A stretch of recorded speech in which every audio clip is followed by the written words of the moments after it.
Karena bisa aja memang angin itu ada yang ikut. Gimana itu Pak Ustaz? Itu jin yang ikut. Ada memang.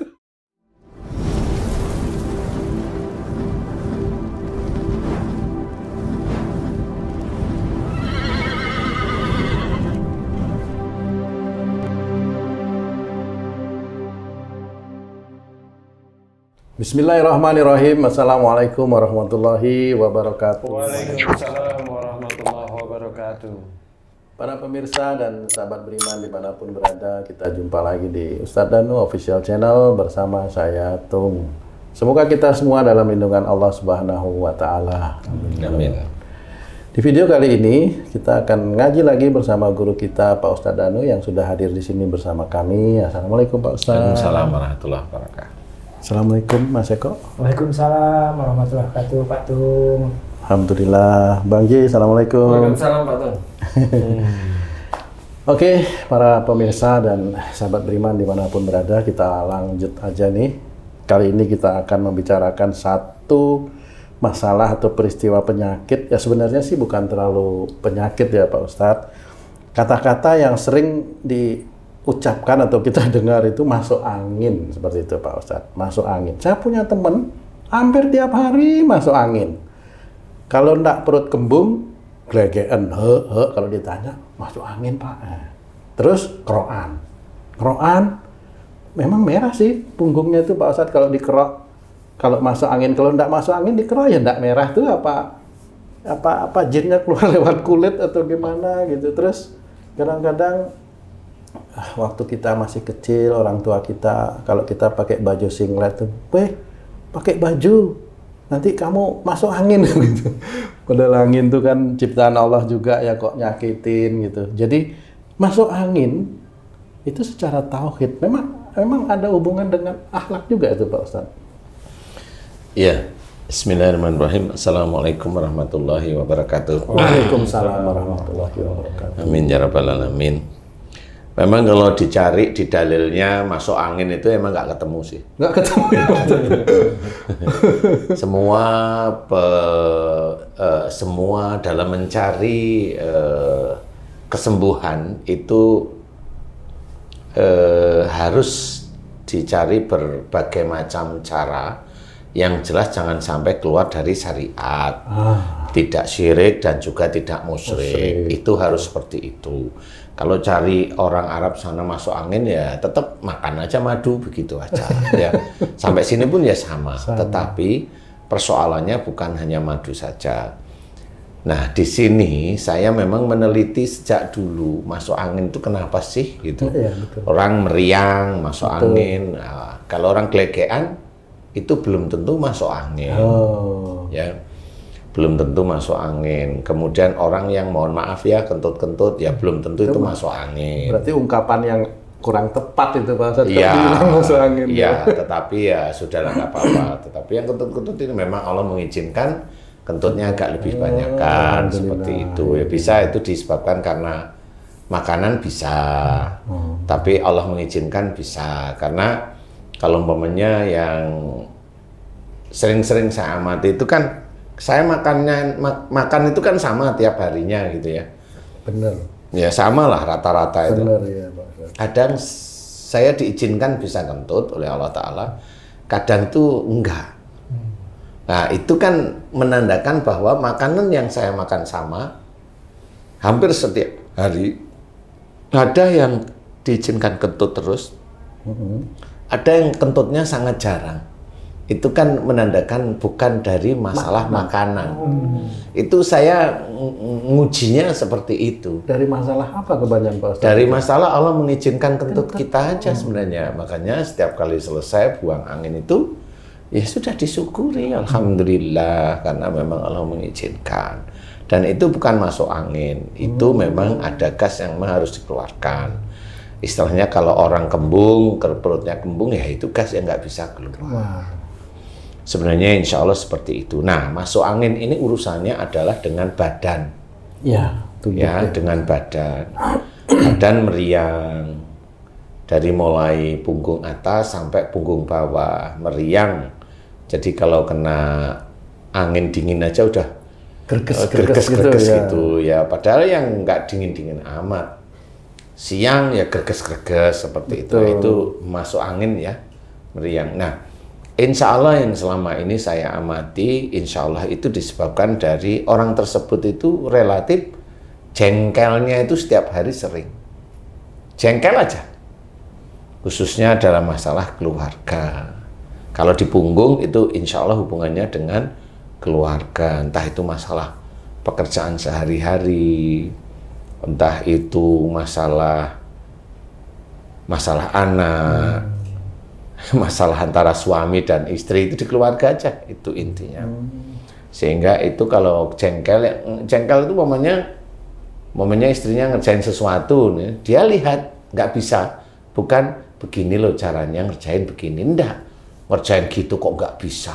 Nah, awalnya itu. Tapi kalau itu dikerjakan setiap saat, akhirnya ngejek istrinya, kemudian marah ini dan sebagainya. Itu yang akhirnya orang Muslim, saya cerita tentang Muslim karena kita Muslim. Orang Muslim nggak sadar bahwa itu salah di hadapan Allah Ta'ala. Nah, ujian yang dihadapi terhadap istri atau suaminya, pada saat tersebut dia tidak lulus. Kalau dia ada kejengkelan, masuklah jin yang punya unsur itu panas masuk ke tubuh. Khususnya berhubungan dengan tulang punggung, kemudian di punggung, itu insya Allah seperti dia masuk di situ aja. Karena kebanyakan orang-orang Muslim itu kalau melakukan kesalahan yang saya amati, jarang yang tobat atau mohon ampun. Memang dia mohon ampun, istighfar, tapi di titik selesai sholat aja. Sholat pun banyak ustadz-ustadz menceritakan kalau habis sholat berdoa istighfar itu dipergunakan, salah satunya adalah kalau dia salah dalam sholatnya, lalai dalam sholat, lalai itu memang salah lah istilahnya, atau kelewatan yang dia tidak sengaja, istighfarnya seperti itu. Nah, jarang sekali istighfar itu fokus kepada persoalan dia sehari-hari. Marah kepada istri, jengkel kepada orang tua, jengkel kepada orang yang ngemudi mobil yang motong kita, kan gitu ya. Di jalanan. Dan itu di jalanan. Dan itu sangat jarang sekali orang Muslim itu paham bahwa itu salah. Nah, itu tetap dikerjakan bertahun-tahun sehingga itu menjadi catatan oleh Allah Ta'ala itu suatu kesalahan. Nah, kejengkelan itu diibaratkan memang yang selama ini saya memperhatikan orang-orang yang masuk angin relatif mudah sekali jengkel. Berarti apakah itu salah kaprah sebenarnya? Bagaimana masuk angin itu tuh menjadi ya itu kan hanya ucapan aja. Tapi nah, nanti kalau ada orang itu tanya, "Wah, masuk angin kok dari marah?" Nggak ada dalilnya. Ya cari aja dalilnya di Arab sana, memang sekolahnya ini. Cari aja nggak apa-apa. Memang nggak ada kalau saya jawab. Karena apa? Di sini adalah penelitiannya adalah penelitian memang secara visual. Jadi secara apa namanya? Harfiah. Bukan visual, maksud saya harfiah.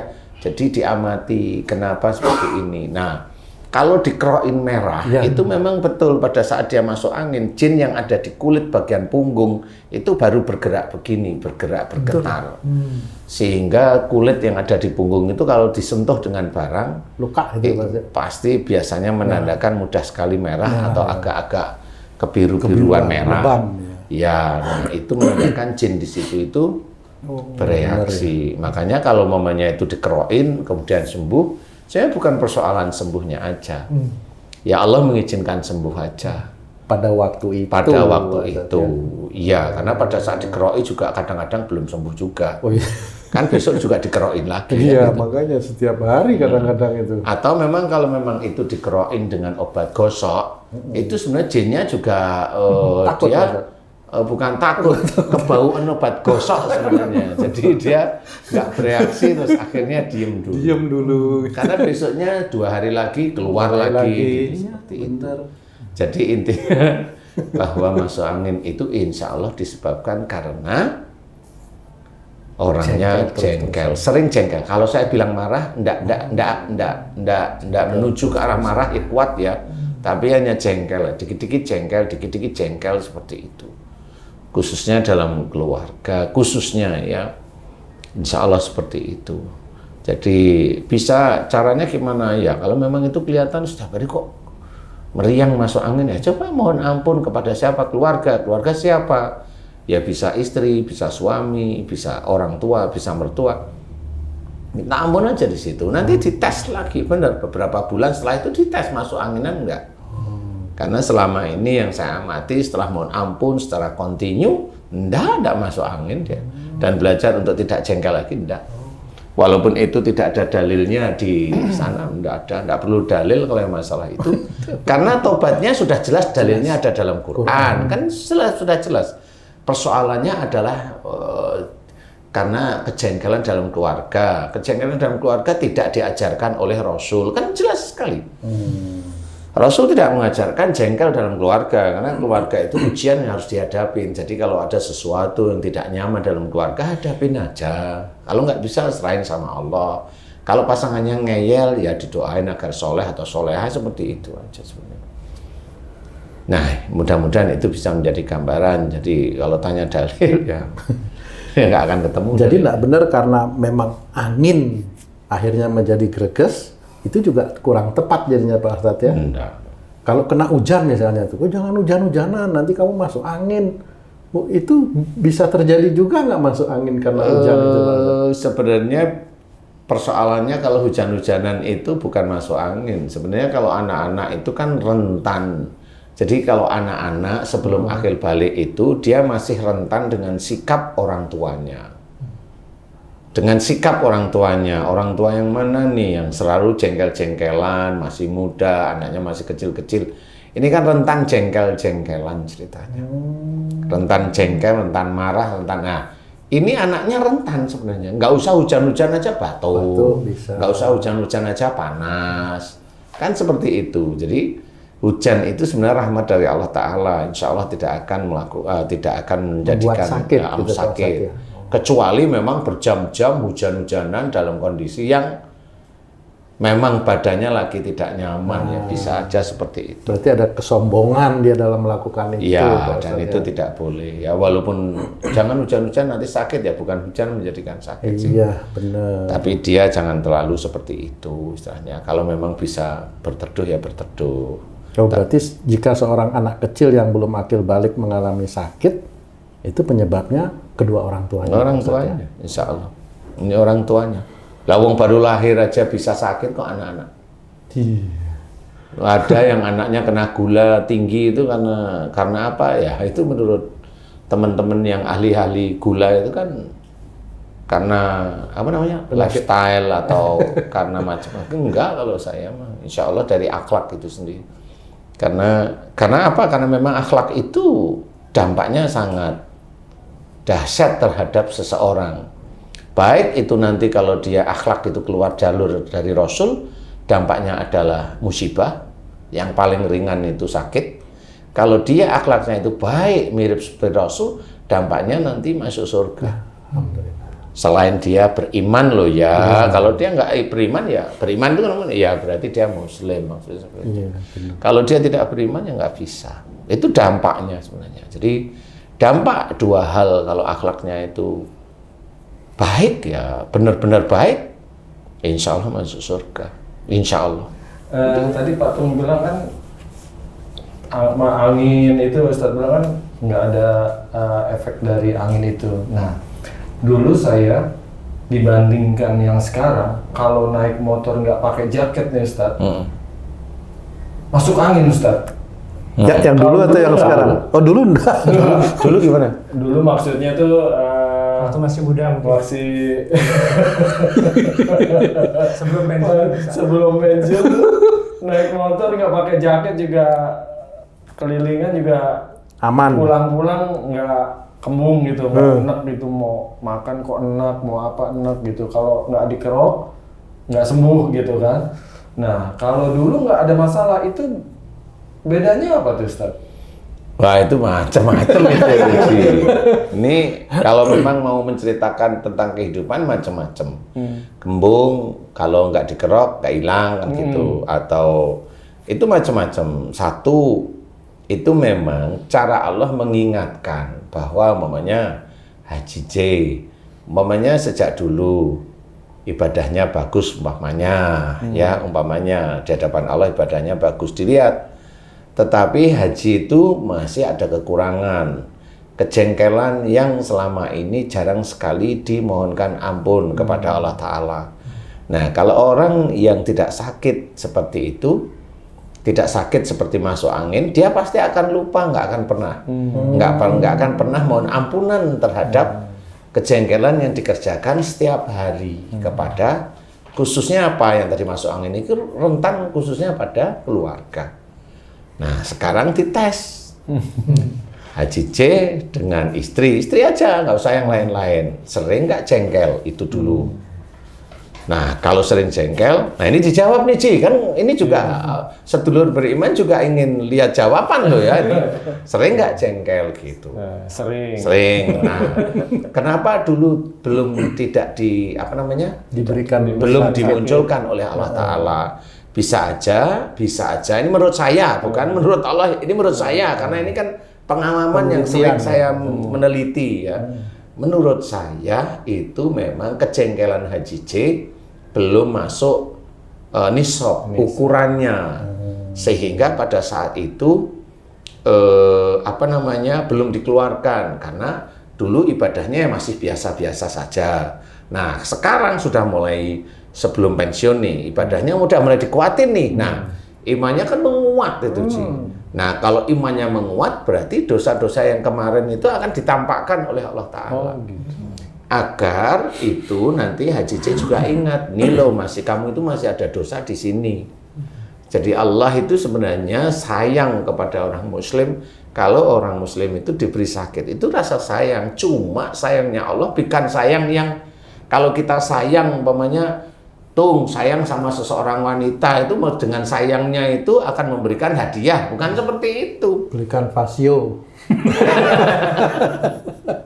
Sayang yang dulu apa namanya? Saya nggak tahu.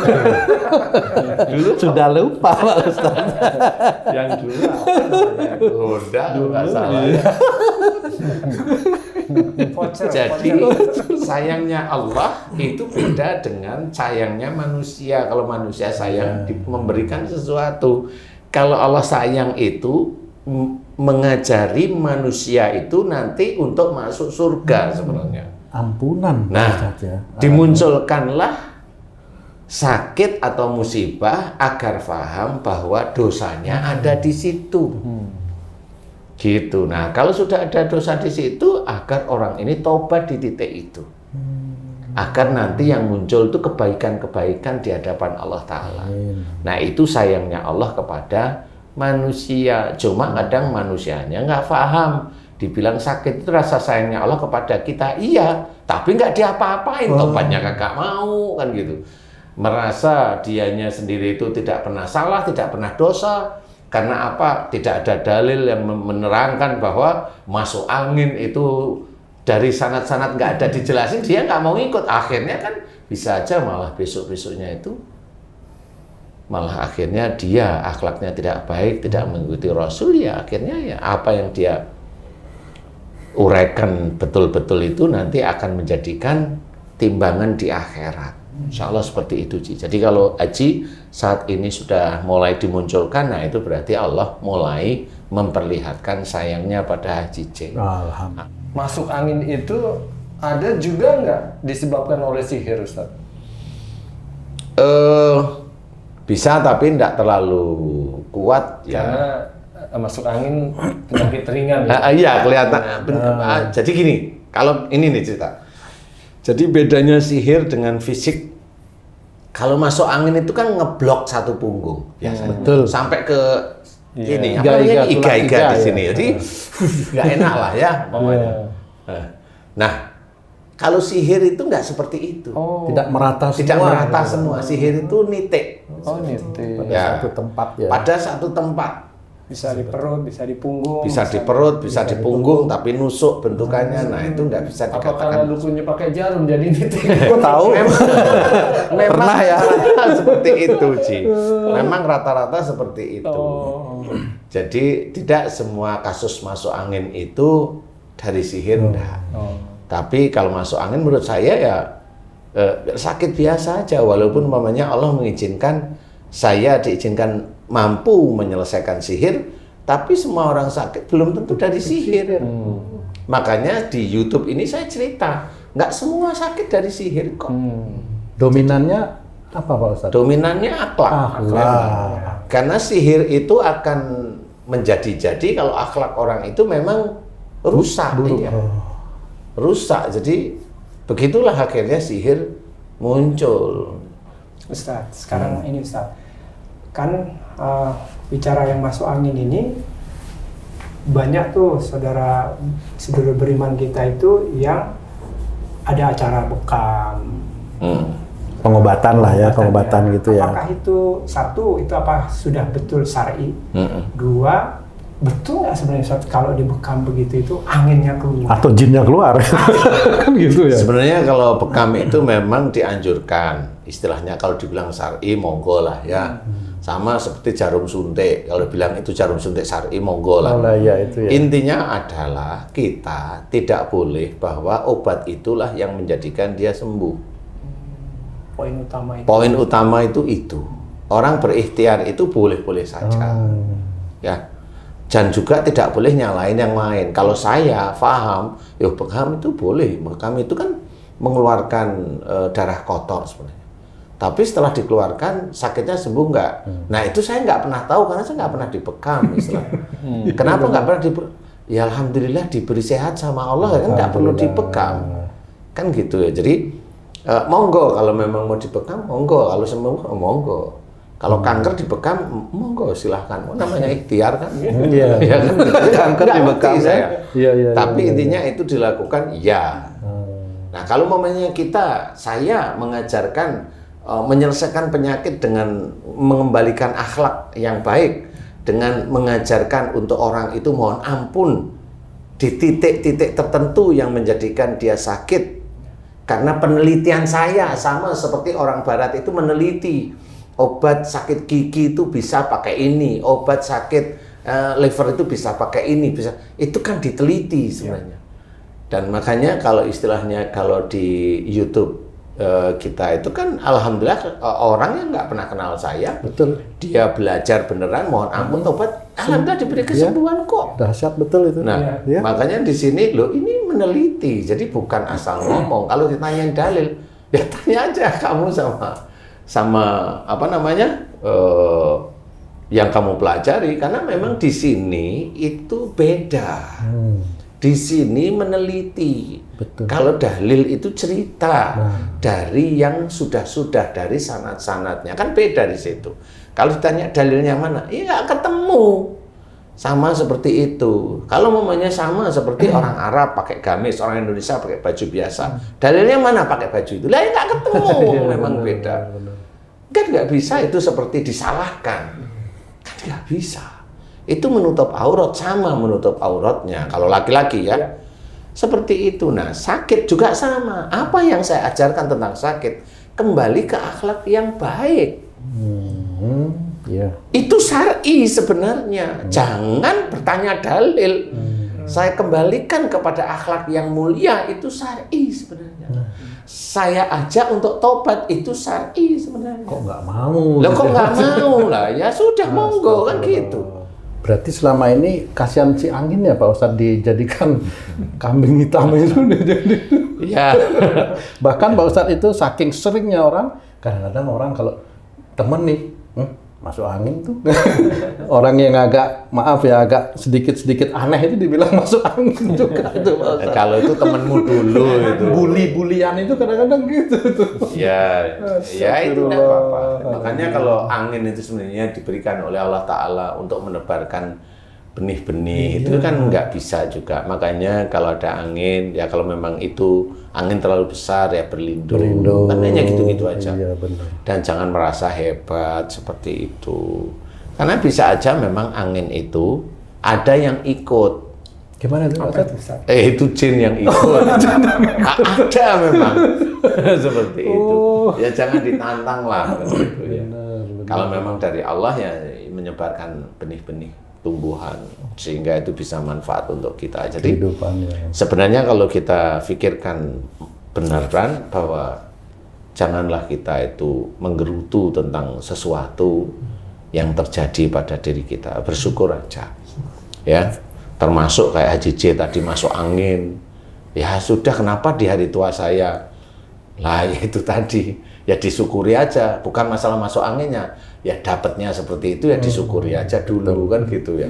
Insya Allah seperti itu. Wallahu a'lam. Ya. Baik, waduh, alhamdulillah manfaat banget nih. Terima kasih banyak Pak Ustadz, manfaat sekali nih tentang masuk angin yang sering terjadi dan beredar kata-kata itu di lingkungan kita masyarakat.